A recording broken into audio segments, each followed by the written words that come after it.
G'day guys, I'm D-Mac from NBA Fantasy Bible, and along with me is Kayla Fonte. Together, we're between two hoops. Kayla, how are you going?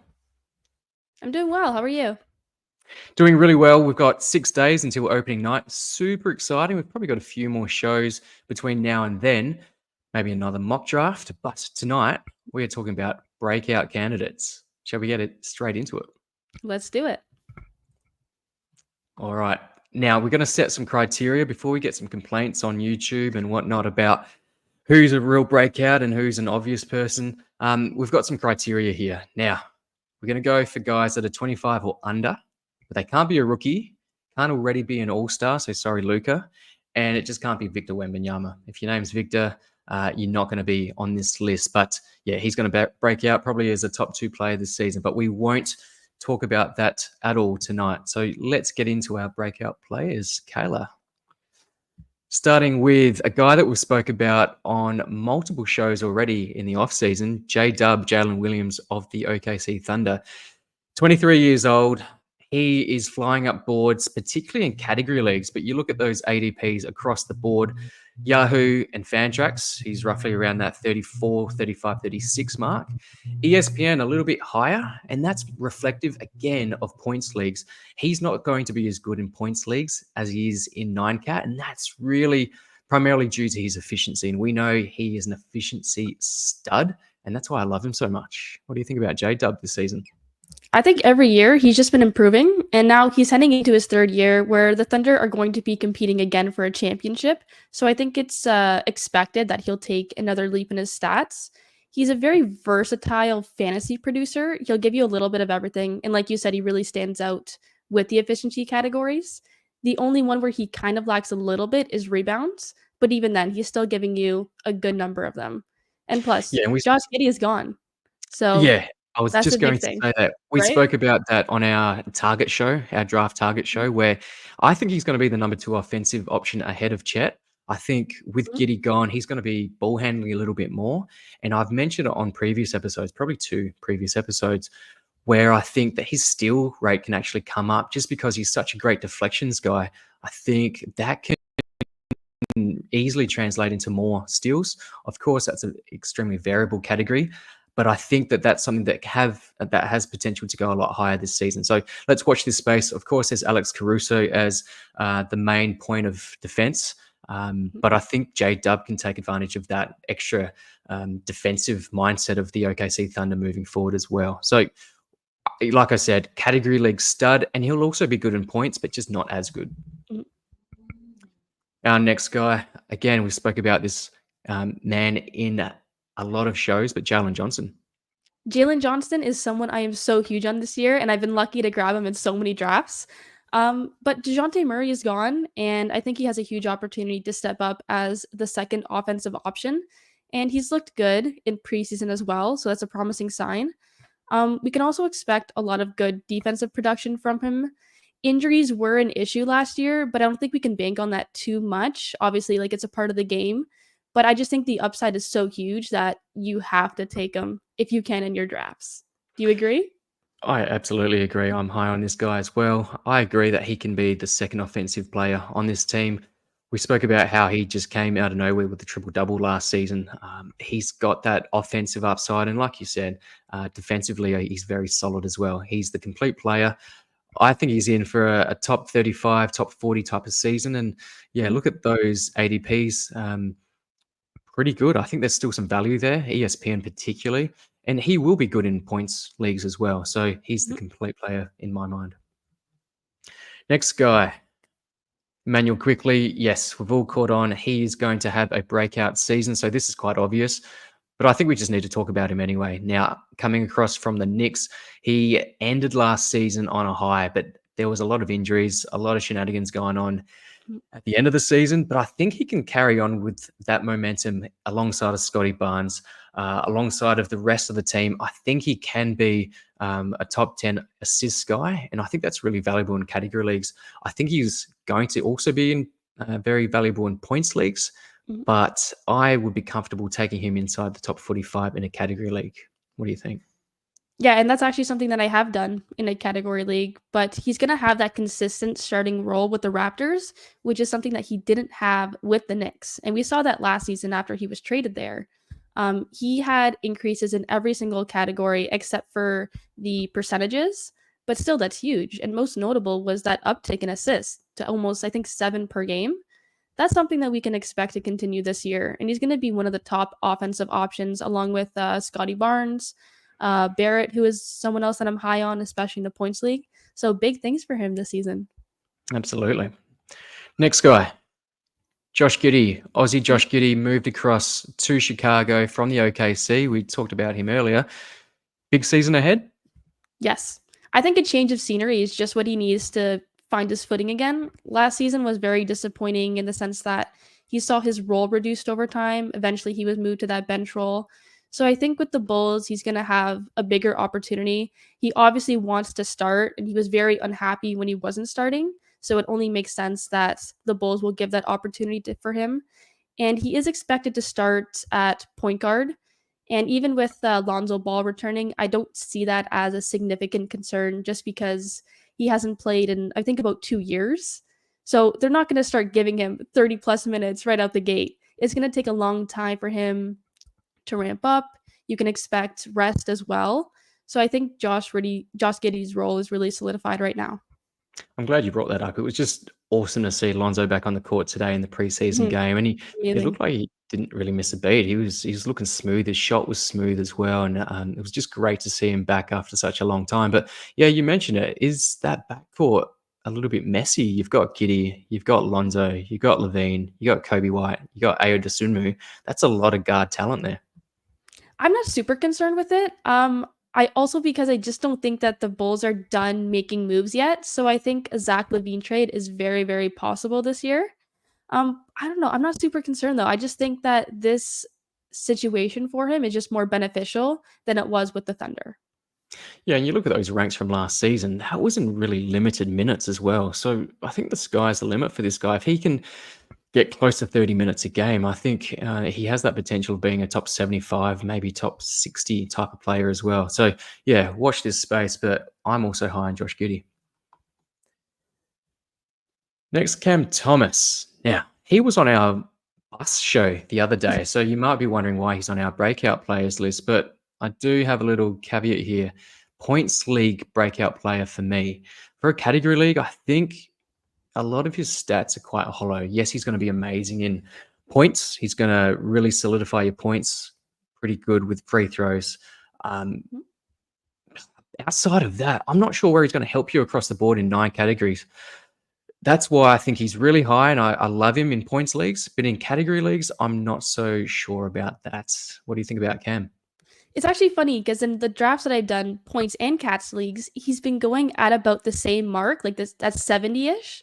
But in a points league, sure. But in a category league, I like you said, I don't understand it because he's very limited in his contributions in other categories aside from points, free throw percentage, and threes. And I don't really see that changing this season, but I do Yeah. expect a big increase in his points as the lead offensive option.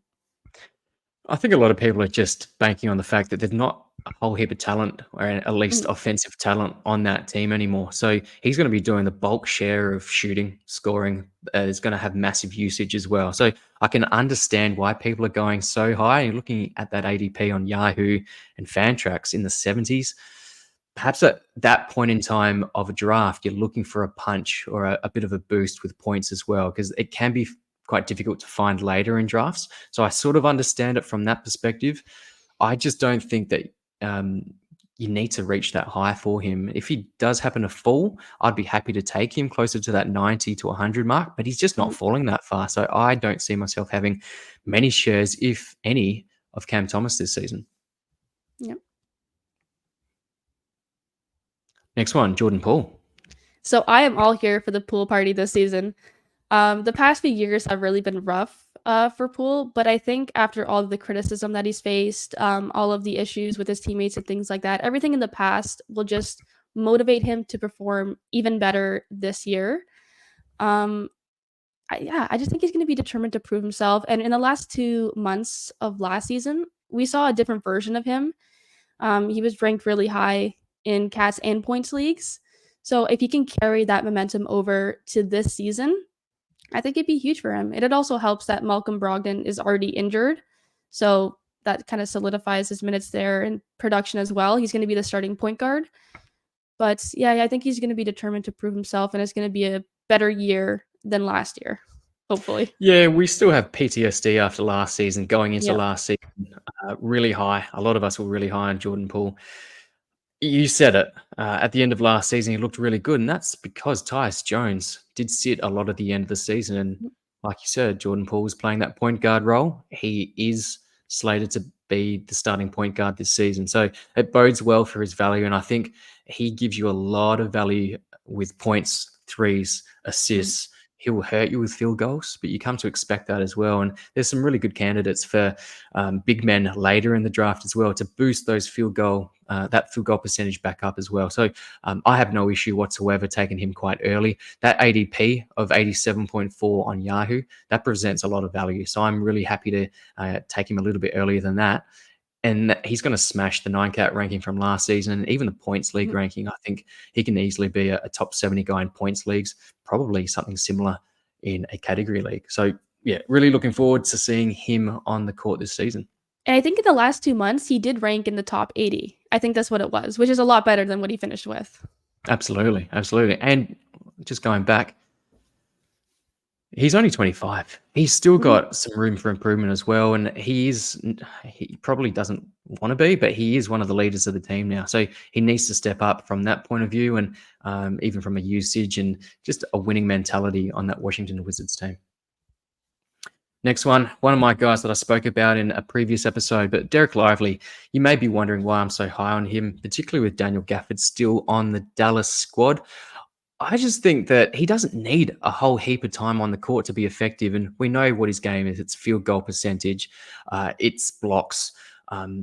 He doesn't really do a whole heap outside of that. But I think that's enough. If you're grabbing him outside of that top 100, just that value alone is worthy of that spot in terms of his ADP. So I'm quite high on him. I wouldn't be surprised if he ended up with, in traditional 9-cat, a top 70 or a top 80 type of ranking at the end of the season, even alongside of Gafford, or splitting minutes with Gafford, I should say. I'm high on him. I know people probably prefer Gafford over Lively. I'm the other way and more inclined to lean Lively, and I just think he's got room for improvement. He works well, and he's got that synergy with Luka as well, also with Kyrie. So I'm quite high and Lively, and I'm happy that people are letting him slide to even that 110, 120 mark. Yeah, I'm not as high on Lively, but I do agree with you where I would rather pick Lively over Gafford. I just think that if the Mavs were to prioritize someone at center, it would probably be the guy heading into his sophomore year, especially after the promising rookie season that he had. And like you said, he doesn't need like a heap of minutes to be super productive. He can still give you good value. And I would feel comfortable taking him past 100, maybe between like around the 110-ish mark is where I would take him. Yeah, I wouldn't be going into the top 100, but I still Yeah. think that getting him around that point gives you a lot of room and to get that value as well, which is essentially what you need to do to be successful in your league. Next one. Amen. This is an interesting one because I'm a little bit iffy on Thompson having a huge breakout year just because there's so many mouths to feed in Houston. They added Reed Shepherd through the draft. Tari Eason is healthy. There's also Cam Whitmore. But I think out of all of those names, the player who would get the most minutes would be Thompson. And he put together a pretty solid year, even coming off the bench for the majority of it. There's a lot of room to improve with him as well. It just really depends on how this shakes up with the minutes. That's the main thing that's holding me back. But I know you're a lot higher on him. I'm a lot higher on Amen. I think he doesn't even need 25 minutes to be a top 100 guy, and there's a chance that he could even start. Does Dylan Brooks start? Possibly, but I think they're just trying to get him minutes. He's so impressive as a young player going into his second season. We saw at the end of last season, Şengün was out injured. This guy really took off. When we saw Freddie VanVleet sideline as well, Amen Thompson stepped in. So he's such a versatile player, and I think the Houston Rockets really want him to really thrive this season. And I've said it before, I think he can be a top 40, even a top 35 type of dynasty guy longer term. That's not this season, just like you said, with the plethora of talent on that squad. But there's nothing taking top 70 out of off the books. I think he can do that, particularly if he can get, who knows, if he can get close to 30 minutes a game. Wow, that's just, it's next level. I think he could be a top 50 type of guy. I'm not saying it's likely to happen, but my goodness, breakout season candidate for sure. Next guy, Brandon Pajemski. Again, I'm not as high on Pajemski as a lot of others, and I think you're quite high on him, but who knows what's going to happen with the Warriors if they're going to really lean into Andrew Wiggins or some of the older guard. You've got some nice guys coming into the team. Buddy Hield's there, D'Anthony Melton, not so much on the offensive end, but there's still a lot of talent on that Warriors team. Not to mention Jonathan Kuminga, which we'll talk about a little bit later, but Brandon Pajemski's 21 years old. We saw the potential at the end of last season, particularly when they were leaning on their youth. And we'll talk about Trayce Jackson-Davis in a second. But Pajemski is another one of these young guys coming through, and I think he can have that breakout season. Yeah, I am a little bit higher on Pajemski, I think, than others. He's someone I would take in the 120s, 130s. He's a good late round flyer to take a chance on, especially with Klay Thompson gone. He's going to shift into that starting shooting guard spot.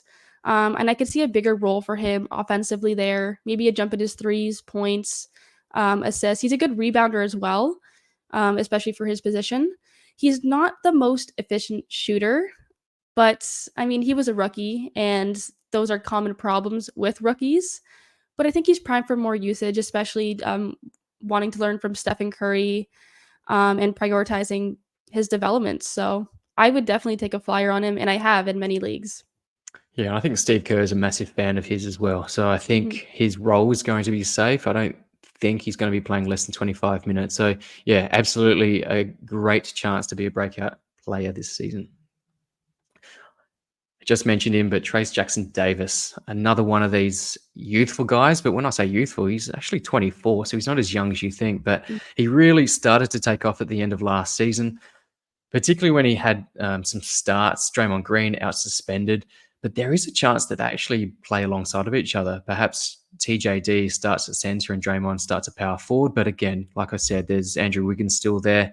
There's still a whole heap of talent. So a few things have to go right for Trayce Jackson-Davis to have this breakout season. But depending on how well the Warriors go, if they start losing and they want to really lean into youth, he may have a bigger breakout season than we actually think. Baseline, I think he's a really nice, safe pick around that 120 mark, and the ADP is sort of reflective of that. A little bit higher in ESPN, which is surprising, seeing that he's not really suited to points leagues. And you assimilate ESPN with points leagues, but 109 in ESPN is quite high. Would you go that high? I wouldn't. No, I would say more like 120s, 130s as well. Same with Pajemski. It's also because we're still trying to figure out what exactly his role will be. Right now, I think he's projected to come off the bench, but I think we can also expect him to start quite a bit, especially with Green's availability issues. His offensive game isn't the best, aside from his field goal percentage, which was amazing last year, but he has a lot of promise on the defensive end through his rebounds, blocks, and it's something that I think we can expect to improve this year. He had 17 minutes per game last year, and I think that's also something that could increase. I want to say at least 20, but then again, it just depends on how that role shapes up. Yeah, he may not start out like a house on fire, but I think he gets closer to that 23 to 25 minute mark pretty quickly. And like you said, he's a permanent monster. So if he does get an opportunity, field goal percentage, blocks, I think that carries a lot of weight in 9-cut as well. And I said earlier around someone like Jordan Poole or even a Cam Thomas that's going to ruin your field goal percentage. These are the types of guys in Trayce Jackson-Davis that actually help you bring that back up. So late round pick complements these sort of earlier guys that are just going to try to shoot the lights out earlier in drafts as well. So yeah, TJD is going to be a very popular pickup. This is my guy. I've talked about him probably for the last 3 years, but this is the season. It has to be the season. Again, we spoke about him on my Target show.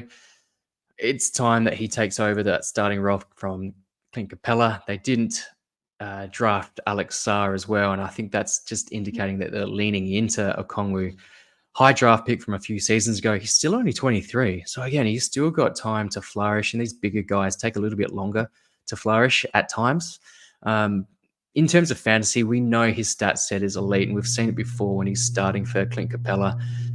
And I think the baseline, his worst case scenario where he's splitting minutes with Capella, I think that ADP presents a lot of value. ADP of 117.6 on Yahoo. If you can get him around that point, you grab him straight away.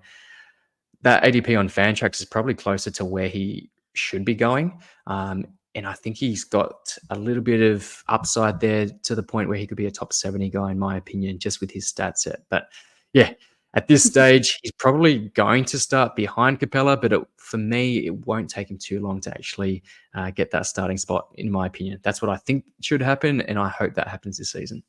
This could finally be the year. Over the past few seasons, Clint Capella's minutes have gone down anyway. I think he was in the mid-20s last year, but it could finally happen now. And at about the 110s is where I've seen him going in most of the leagues that I've done. But I don't know. I think just the direction that this team is heading in, especially after trading DeJounte Murray, it's more likely, I think. Like, if I had to bank on one season for this to happen, it would be this year. So fingers Yeah, crossed, because I would love to get him this year and and see Clint that value. Capella is not the most durable guy. Yeah. And I think he actually came off early in today's game. It may have been precautionary in the preseason game, but he does have an ankle niggle. So we'll see how that, if it flares up, then obviously Okongwu is in prime position to take that starting position. We'll see how that happens. But yeah, over the course of the journey of Capella's time at Atlanta, he hasn't been the most durable guy. And even in Houston, he wasn't the most durable guy. So perhaps there's an in there with Onyeka Okongwu. Next one, Keon George. Take us through him. We saw his potential last year after he moved into the starting unit halfway through the season, and he flashed great potential. The main downsides to his game were the turnovers, the efficiency issues, and he's not a big defensive contributor, but still, the offensive upside is there, especially in playmaking, and he will be their starting point guard this year. So that really just locks him into that role with a good chance to produce big value. And I would love to draft him this year. I haven't been lucky enough to get him yet, but I still have a couple of drafts, so fingers crossed. I think I've got him in a couple of leagues. I think I've done 11 drafts up to this point, Oof. something like that. So I've got him in a couple of spots there. But yeah, like you, I'm really high on him. I think his offensive upside is tremendous. He will be the starting point guard, as you said, playing alongside a Colin Sexton. And even if they do go into full tank mode and Larry Markkinen sits, perhaps Sexton sits, John Collins is going to take a back seat as well, and we'll get to Taylor Hendricks in a second. I still think Keon George, they're going to pump minutes into this guy. He's probably the future for these guys as well. So I really like where his career is heading and the trajectory it's going. So yeah, keep an eye out for him, but breakout candidate for sure. Here we go. His teammate, Taylor Hendricks, starting preseason games ahead of John Collins.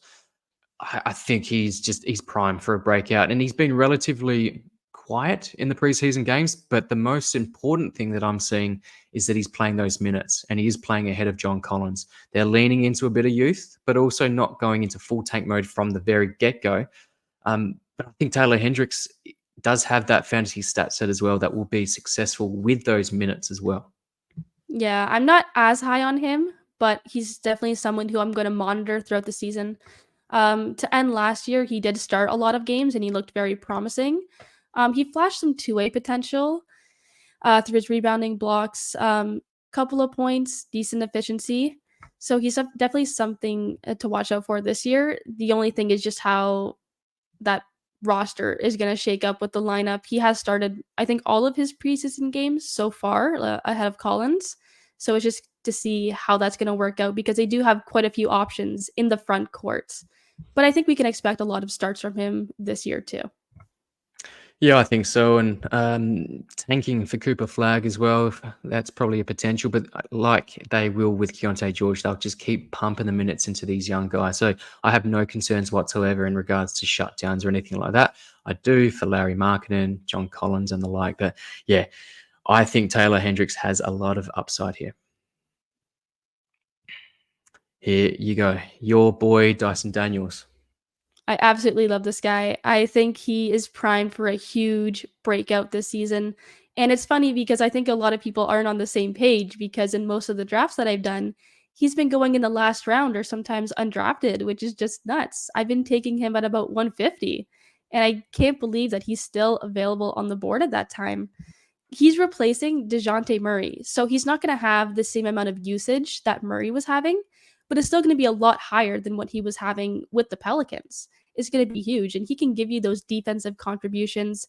His offensive game isn't quite there yet, but he has that chance to take more shots on offense, maybe more threes, get that efficiency a little bit higher. But we'll see with the efficiency. But he's just primed to have a bigger role than he had with the Pelicans. So take the chance, draft him. Don't let him go in your drafts, please. And we've spoken about how he'll complement Trae Young nicely. He'll be the point of attack on defense as well. We saw it for the Boomers, the Australian Boomers at the Olympics, and he wasn't shy in shooting the three ball as well. So like you said, I think he will get some points, get some threes, but it's his defensive nous that'll really hold him in good stead, particularly in category leagues as well. Now, finally, we go to the honorable mentions. And some of you may be surprised that we don't have these guys on separate slides talking about how good they're going to be. I'm just not as high on Brandon Miller as a lot of others, and people are saying he's the next version of Paul George. He could be. I just don't know if it's going to be this season. Is he the Robin to the Batman that is LaMelo Ball? Or is he actually third in line on the offensive end behind Miles Bridges even?